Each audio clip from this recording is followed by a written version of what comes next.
My full name is Luke Leon Coffey. What was your father's full name? My father's name was Luke Coffey Jr. My granddad was Luke Coffey, and his dad was George Coffey. And that's about far back as I can tell you. So the head of the Coffey family keeps the name Luke. Is that right? Pretty much so. The head of the Coffey clan keeps the name Luke. And can you give us your date of birth, please? I was born October 11th, 1954. I live about a quarter of a mile down over that hill right over there. Quarter mile from this cemetery. Kind of ironic that after all these years I've come back to here. And you come back. Where were you born? I was born. This is ironic. Also, I was born up there in the town square here in Blanco, when the town square used to be the courthouse in front and the hospital in the back. And I'm what we call a courthouse baby. We got a website and the whole 9 yards. There's a list on the wall in the courthouse hallway of people who were born there. Are you on that list? Yeah, I'm on that list, and I think I'm made between myself and a cousin that died not long ago. I think we're the last two Coffeys born up there, and in that hospital, and that's quite a deal since here I am back here again now. You say you're back here. Where did you go to and when? Well, my dad moved to Austin from Blanco. I don't know exactly what year, but I was probably 5 years old when he moved to Austin, and or maybe 4 or 5 years old. And my sister, one of my sisters was born. Well, all three of my sisters were born in Austin, and my brother and I were born in Blanco, and we moved there in Austin, and I went to school there. And when I was growing up, I couldn't. My birthday was in October, and we didn't start school till we were supposed to start school at 7. And you had to be 7 years old by September 1st, and I wasn't, so I wasn't able to start school until I was older. And I might have been 6 and started at 7, but I was a year behind everybody. So in that year that I was behind, my dad would shearing sheep and goat all up and down this country, up here around Blanco, and I was the guy that drug all them sheep and goat to the pallet for him. He had a 4-drop rig that he had 3 other guys sharing with him, and we'd put all these goats in one big pen, and he'd send me out there, drag them goats to the pallet so he wouldn't have to go out there and get them. I'd drag them to everybody, and it was quite the little deal. I was 5 or 6 years old, and had to drag all them goats. They were scared to death, but you had to be tough back then. And so my dad was getting like 12 cents a head, and I'd get a penny or something for every goat that I drug over there. And I was 14 years old. I'll never forget this. I bought my first horse from my granddad, and that saved all them pennies. Well, did you have to keep that horse in Austin? No, my granddad gave him to me. Basically, I just thought I'd bought him, but I bought him, and my dad had a place there in Austin that we worked for a doctor there, and we took that horse out there, and we had him out there in a little bay coat. I thought the world of, and my dad had a place there, and we kind of took him over to that place, and we worked him there. We went out to Dr. Dryden's place and had her out there for a little while. But this coat, I didn't know anything about how to really take care of one, and this coat got milkworms because I never thought about. I never knew nothing about warming a horse, and so that was your first horse when you were 14. Well, I'd owned them all my life, but that's the first one I ever bought. Well, I forgot to ask, why did your dad move y'all to Austin? My dad married the last woman in Blanco County that he could marry, but he wasn't kin to. So when we moved to Austin, that was the only way any of his kids could be able to marry somebody that they wasn't kin to. So it was it was for the preservation of the Coffey family. Yeah. And when you started school in Austin, were the schools segregated? Oh yes, definitely segregated. I went to Blackshear Elementary School, Keeling Junior High School, and Anderson High School. And I was a freshman at Anderson, and then my dad moved us out to Crockett High School. I went to South Austin and started going to Crockett High School. They were not segregated, they were just,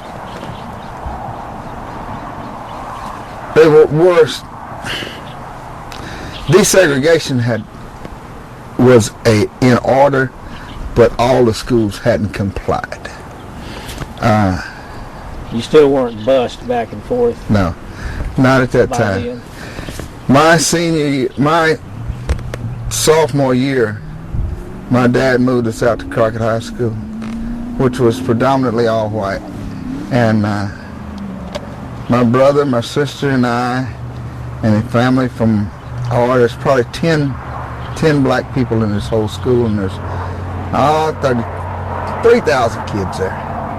And so I was playing football. I got to be quite the little football player, and so everybody kind of knew me. And then my junior year, they shut down Anderson High School. The all-black high school. The all-black high school. And they bused all the kids from Anderson to all different schools, and a lot of the friends that I grew up with, they went to elementary school, junior high school, and my freshman year of high school, all of those kids came to Crockett High School. And I'll never forget this as long as I live. Mr. Bourne came to my class one day and got me out of class, says, "You are now my mediator." I didn't even know what mediator meant. He said, "I want you to walk the halls and stop all the fights." I don't know if I'm going to do all that, but I was the only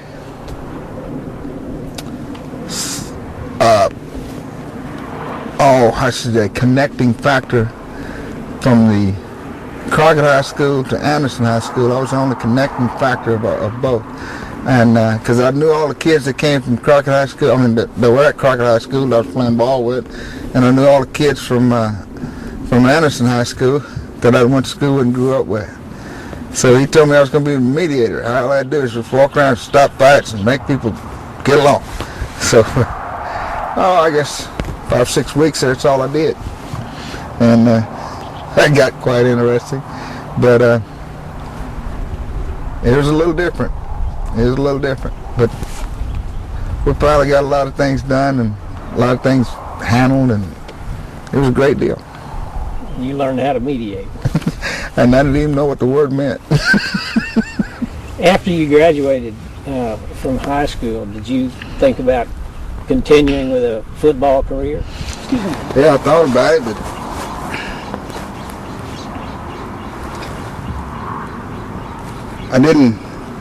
I wasn't as big as my cousins. I could run, but I just wasn't big enough to play ball. And decided to go college, and that didn't work. So went to the Army. Stayed there for a while and came back. But I guess my biggest thrill kind of goes back to my heritage, and that's my granddad was a horse trainer, and I rode horses all my life. I mean, every summer I was the littlest kid in the herd, and I'd ride all them colts. I'd ride every one of them. I mean, my granddad put me on some stuff that, yeah, you the littlest, you get on and you ride him. So I learned to ride bucking horses at a very young age, and I loved rodeo. So I started off doing that, and I got to riding bulls, and I'll never forget my mother telling me one Easter Sunday morning was having a roping out there at Dr. Dryden's house and Dr. Dryden's place, and my mother said, "You're not gonna be no cowboy. You're going to be behind somebody's desk with a white shirt and a tie on. That's when the total rebellion came out in me. I said, no, I'm on rodeo. And so I went to riding bulls and a little bit of everything. Rode bulls, barrack horses, broke calves, just a little bit of everything in rodeo. And it was just something I wanted to do. But football was something I really wanted to do, but nobody ever really gave me a chance to. So I gave that up. So shortly after you got out of the Army, you took up rodeo. Well, I was rodeoing before I ever went to the Army. I was rodeoing in high school. I started riding bulls at the age of 9, Little Britches rodeos, and Bastrop, Texas. I'll never forget this. We rode little Shetlands and little steer carriers, and it was quite a little deal. And I remember winning a little blue ribbon. I won the bareback riding and won second in the bull riding, and I beat my brother in the bareback riding, and he beat me in the bull riding. So, but I won the little all around. So I won the all around ribbon. And for many, many years, I had that ribbon and kept it. But I started rodeoing, and when I got back out of the Army, I was a friend of mine. I was stationed at Fort Hood, and a friend of mine had kids at high school rodeo in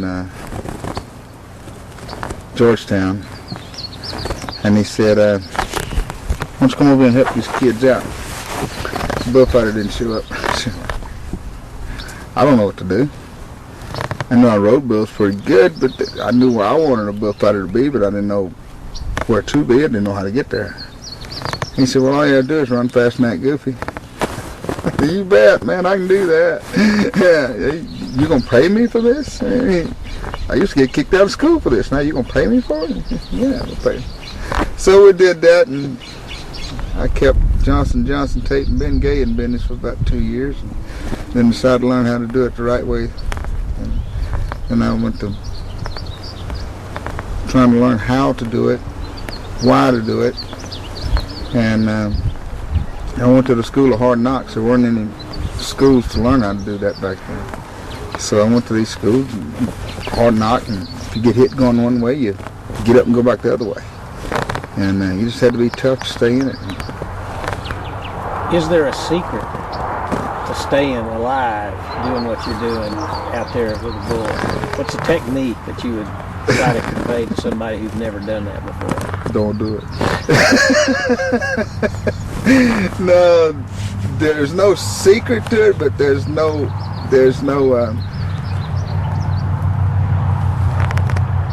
set rules to how to get by, how to live. The basics will keep you alive. If you know the basics, they will keep you alive. They'll keep you from getting in tremendous danger. But in this business, it's not if you get caught, it's when and how bad.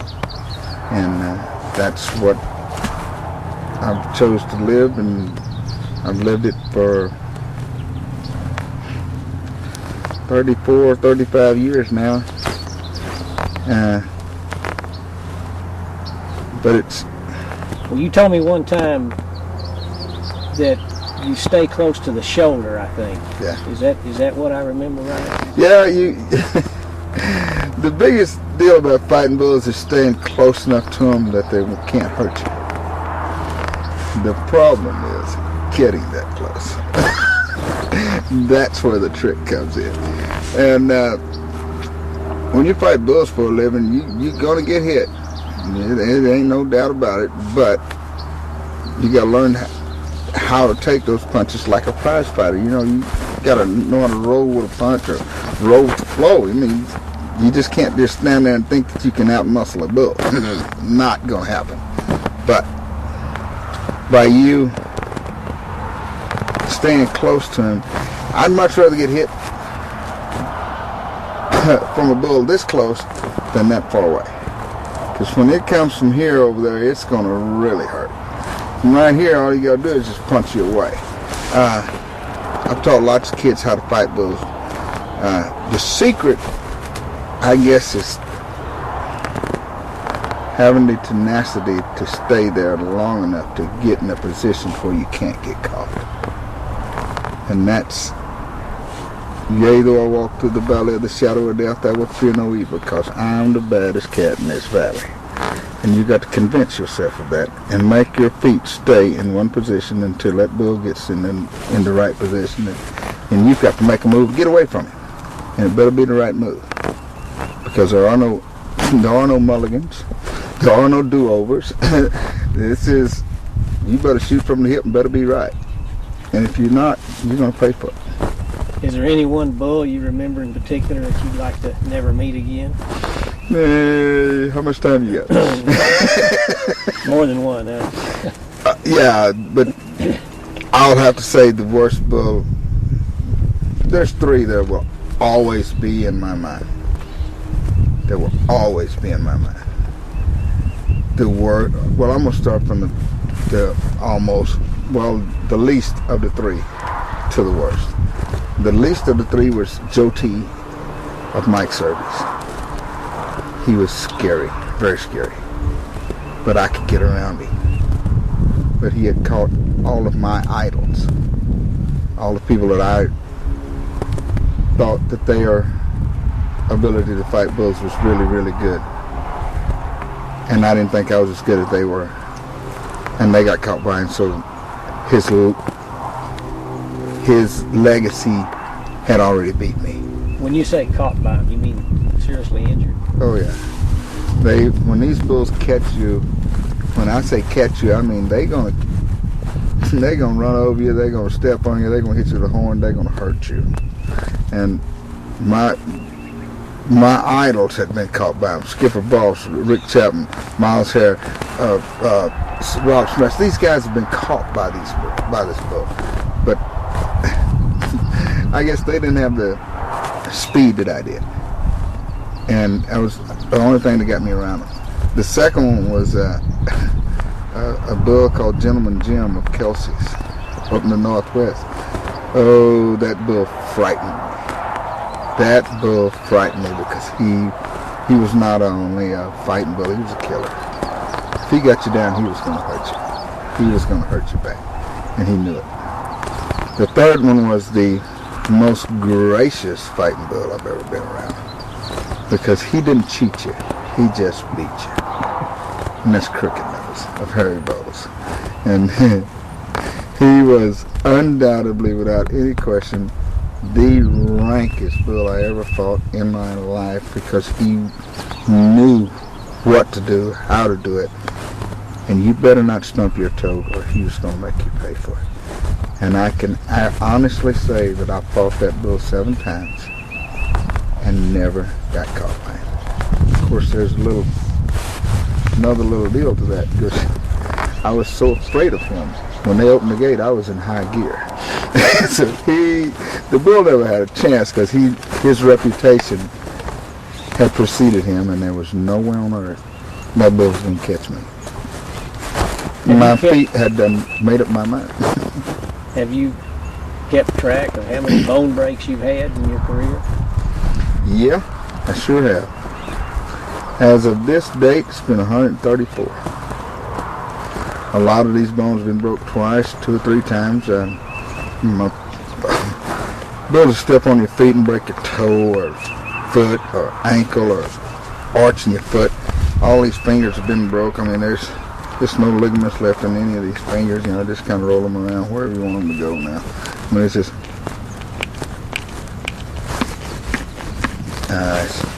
I've been broke up a few times. Do that again with your neck? That feels so good.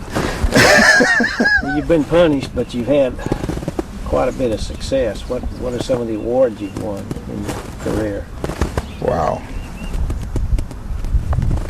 You know, a man told me something one time. I was fighting bulls, and I thought I was God's gift to the bullfighting world. And this man told me, he said, my head got really big. And this man walked up to me and he says, you know, you're going to have to quit reading your own press releases. I brought my head out of the clouds.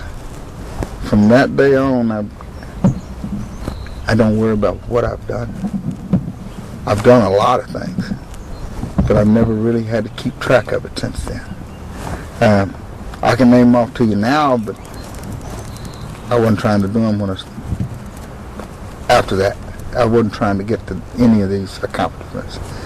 I've been to the final 5 times. I've been there in the year 2000 and 2001. A man told me, he said, "Leon, you're now a legend." I said, "What are you talking about?" He said, "Well, you're now a legend." I said, "Yeah, maybe a legend in my own mind, but I'm not a legend." He said, "Yeah, you are." I said, "Why?" He said, "Because you have now worked a National Finals Rodeo in 4 decades, 2 centuries, and 2 millenniums." I looked at him and I said, "You're telling me I'm 1,000 years old?" I said, "That ain't possible." But it actually was, because I've worked the finals in the 70s, 80s, 90s, and the 2000s, and that's 2 centuries, 4 decades, and 2 millenniums. And I never even realized that I did it. And it'll be 1,000 years for somebody to say that again. So I guess I can say that, okay, I'm a legend in that category. But I've been to the finals. I've won Rodeo Clown of the Year. I've done lots of things. I've been to every major rodeo in the United States. I've been all over Mexico, Canada, just everywhere. I've worked the Canadian finals, the national finals, just about every finals in the United States, the Indian finals, just everything. The TYRA finals, the AJRA finals, the everything finals, the Copenhagen Cup finals, Dallas Stampede. It's all the greatest rodeos in the world. Weren't you inducted into the Black Cowboys Hall of Fame? The Cowboys of Color Hall of Fame in the museum, yeah, in Fort Worth, Texas. And I went in the Cowboys of Color Hall of Fame and the Texas Rodeo Cowboys Hall of Fame 1 year apart. And what really blew my mind about going into the Cowboys of Color Hall of Fame, I went in with Jerry Diaz, who is a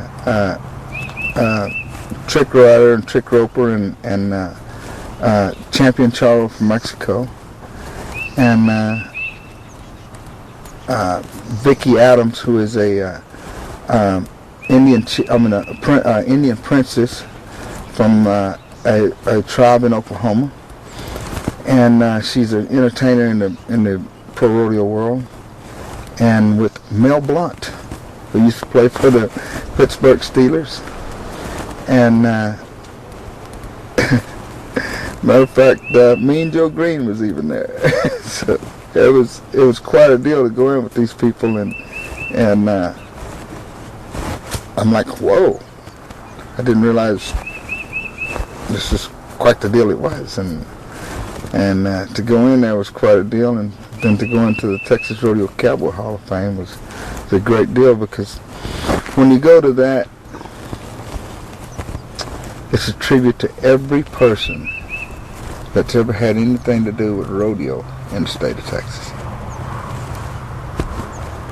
And I didn't realize what kind of an impact that was going to be in that. But once I got there to see who all was in it, who all was inducted, had been inducted, it was an eye-opener.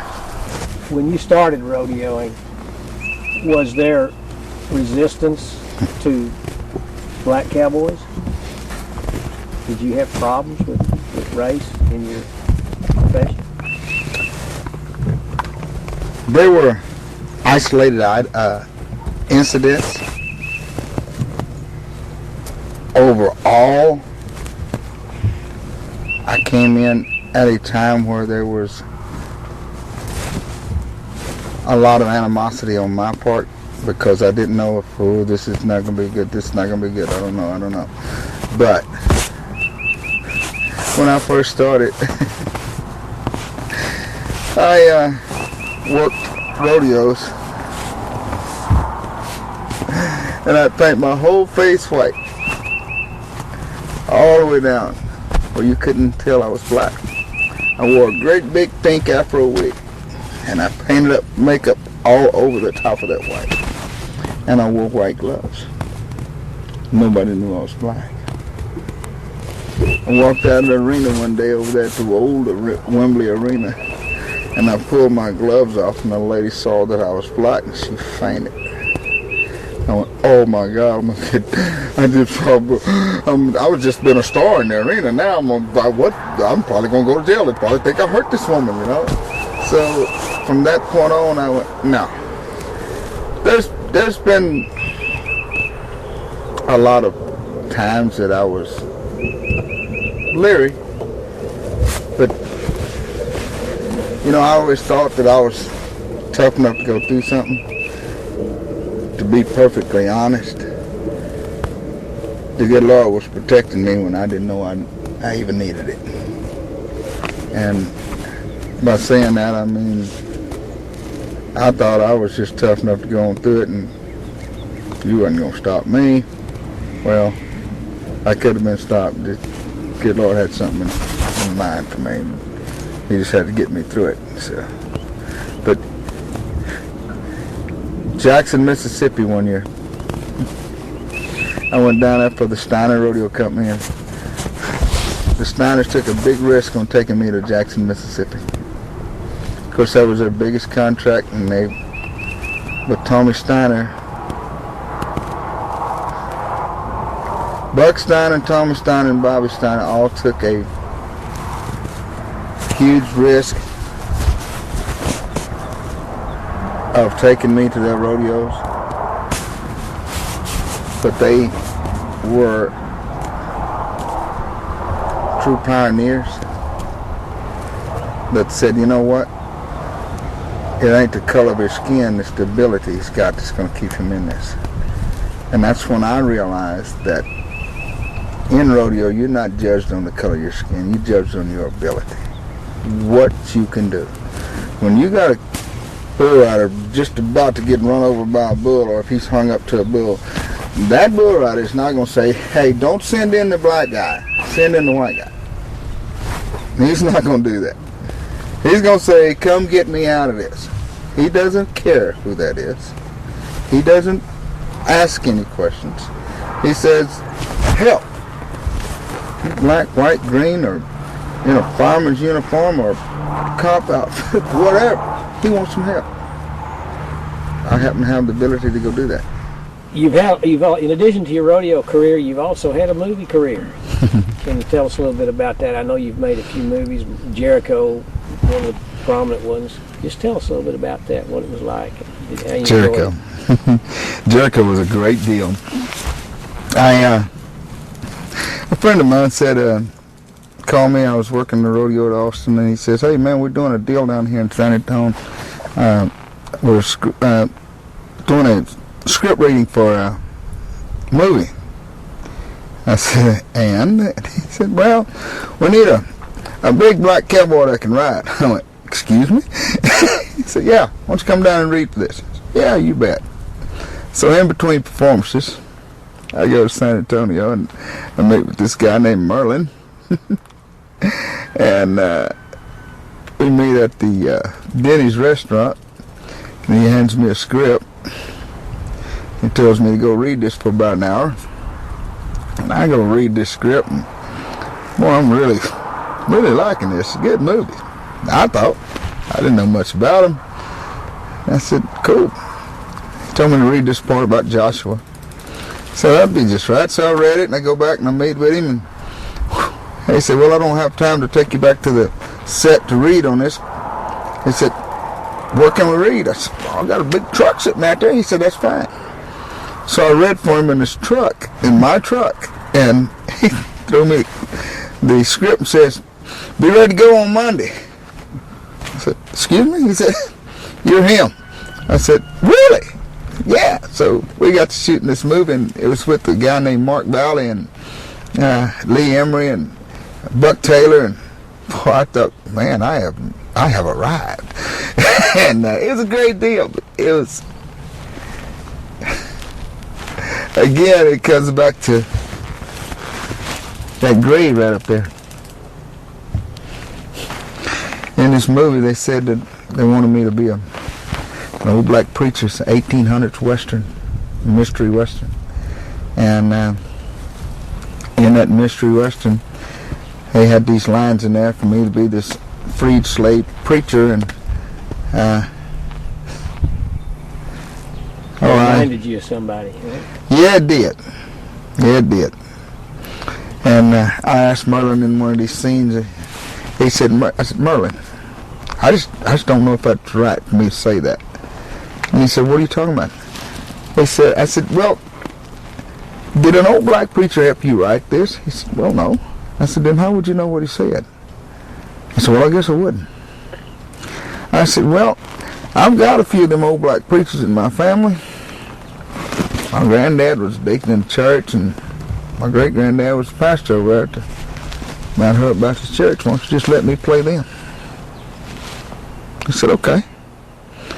So my granddad was a big influence in my life, and he knew the Bible pretty well. And he could come up with a scripture out of it that fits your life in any given situation and just roll over to it at any time. And I asked him, well, just let me be him. And he said, sure, why not? And after that, I knew the gist of what I was supposed to say, but I just got to playing my granddad. Because I knew that's what he would do, or what he would say, and how he would do it. So I just portrayed my granddad in this movie. It wound up being a great deal, and we won 2 film festivals with that movie. We won the Marco Island Film Festival in Florida, and we won the Houston Film Festival. The Houston Film Festival, I really enjoyed winning that one because we had Barbara Streisand in the movie. Had her movie there. And they were going to start the festival off with hers, and then they watched ours, and we bumped her movie, and we then won the film festival, so she was really upset with us. But we won, fair and square. And you were playing your grandfather. Yeah. Kind of ironic, sitting out here. Yeah. And that... all my lines became a lot easier for me to do. And after it was all over, I realized that what I had read in that script to begin with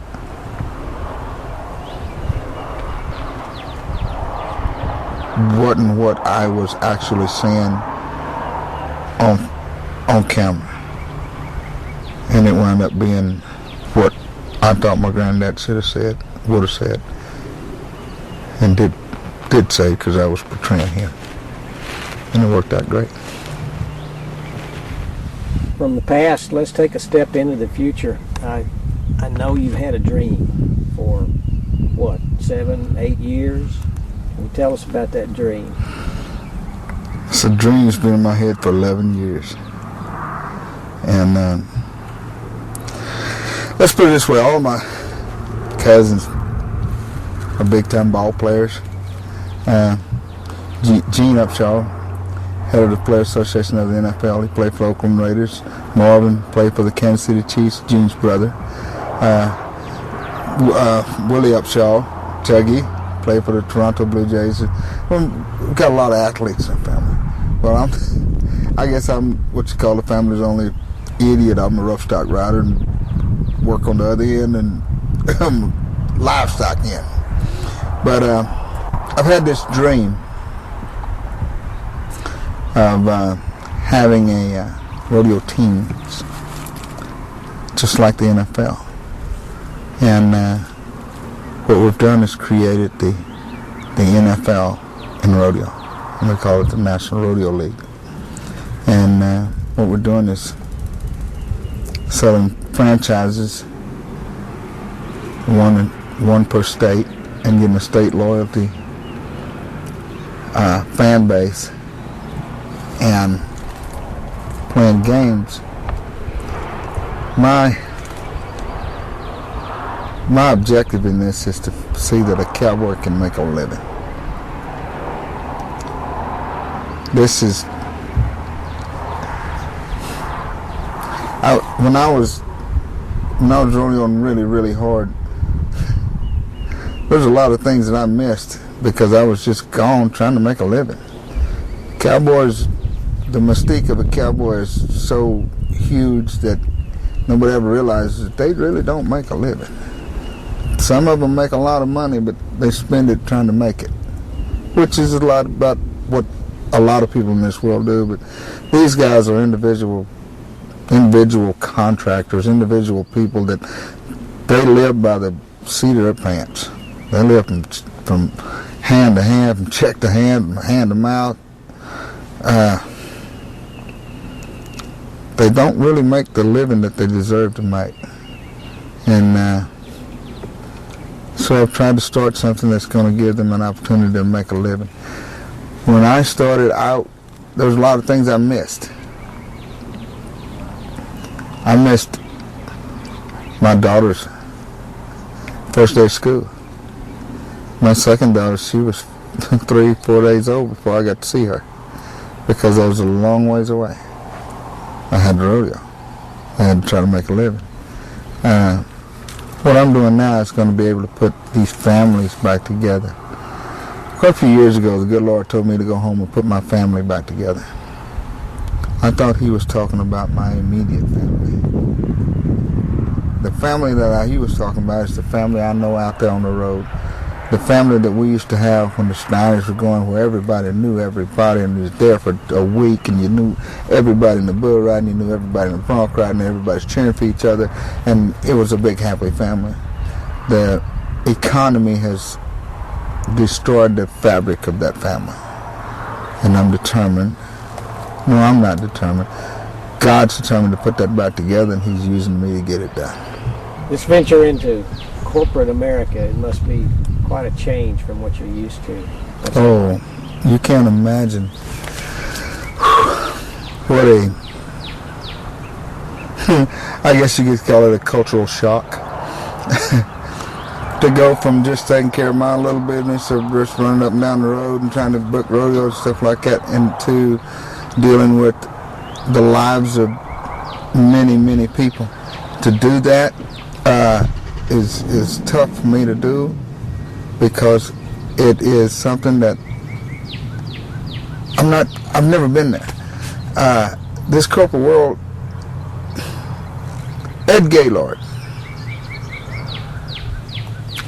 is a friend of mine, and he told me when I went there, and I said, Ed, I need to try to get this done.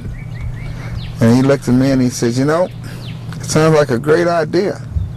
He said, Leon, I don't believe in a lot of things, but I believe in you. I believe if anybody can get this done, you can. And he wrote me a check and said to get it started. And from there, I went many years and thought that maybe I was ready, I needed more money, needed more of this, needed more of that. But I didn't want to go back there and say, help me do this, and wanted to try to make it work. And I just didn't get that done. But again, I had to realize that all that I was wanting done was not going to be done on my time. I had to give it to God and say, okay, God, I'm going to get out of your way. I'm going to get out of your way and let you do this. Whenever you want me to do it, I'll do it. And when I got out of God's way, he started making this work, and then that's when I met Jeff Mayfield.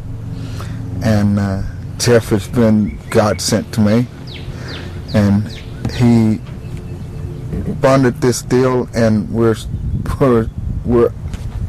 already done a pilot for it, and this is huge, and we know that it's working. We just got to stay on the timelines that we're on to make this work right, and make sure that every I is crossed. Every I is dotted and every T is crossed, and everything's done right.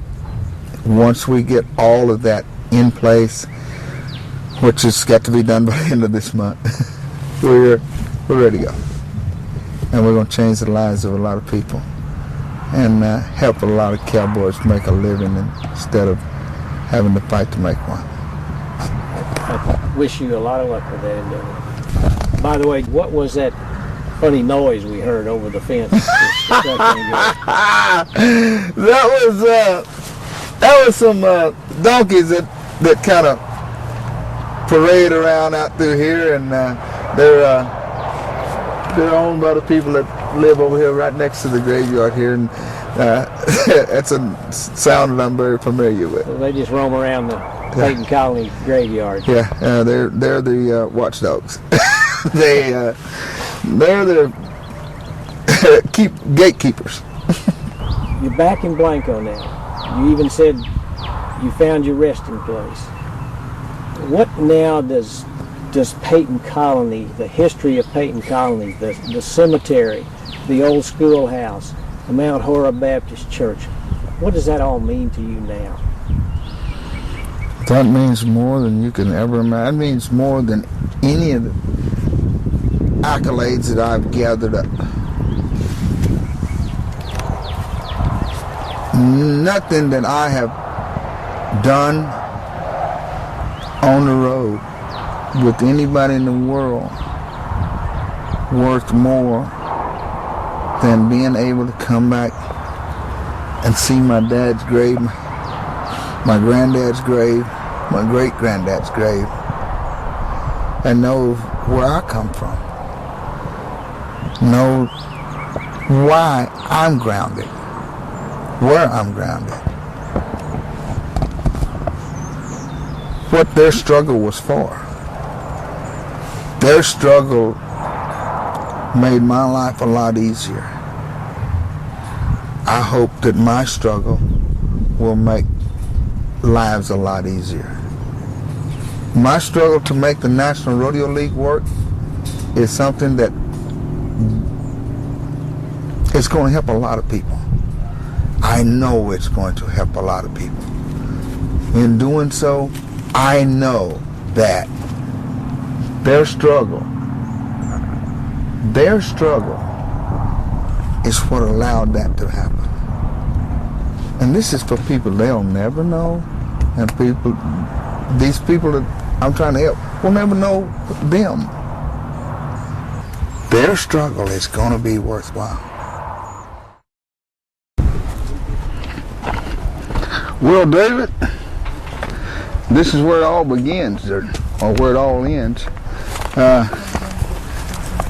This is the Peyton Colony Cemetery. This is where all the history of Peyton Colony is. It's all everybody right here. This is it. This is where it all begins. This is where it all ends, but this is where we find out where we come from, where the history of it. I'm kin to everybody in this graveyard. There's my dad married the last woman in Blanco County that he could marry without being kin to her, and so now I'm kin to everybody in here on my mom's side or my dad's side. On both sides, I'm kin to everybody. The Upshaws, the Birches, the Nichols, the Coffeys, the Joneses, the Jacksons, the Cities. Everybody in here, in this graveyard, I'm kin to. The Upshaws died in 1936, born in 1877. That's a long time. I'm kin to all of them. The Johnsons, Neiman Johnson, Lola Johnson. They're all kin to me. There's so many graves, so many grave sites, and it's unreal how much history is right here. This grave site up here, I want to know who they are, how they're kin to me. I want to know who they are. The Hines, born in 1822, died March 15th, 1895. That's a long time. Then there's Sam Hines, died at the age of 91 years old. Wow. He lived a long time. That kind of throws out the theory of people not living that long in those times. But everybody in here.